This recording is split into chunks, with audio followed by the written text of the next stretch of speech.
সমৃদ্ধ বাংলাদেশ গড়ার অভিযাত্রায় শরীক হবার তৌফিক দান করেছেন। সেই আল্লাহর শুকর আদায় করে আমরা সবাই বলি আলহামদুলিল্লাহ।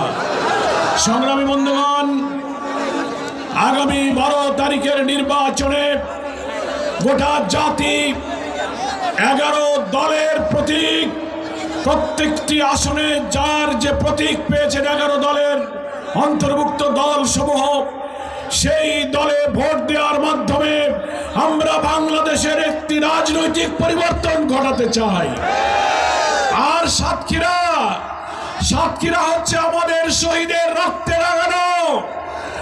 এই মাটিতে আল্লাহ তাআলার দ্বীনের বিজয়ের জন্য বছরের পর বছর যারা রক্ত দিয়েছেন, আগামী নির্বাচনে সেই শহীদের রক্তের মূল্য দেওয়ার জন্য সাতক্ষীরার 4টি আসনে দাঁড়িপাল্লাকে বিজয়ী করতে হবে।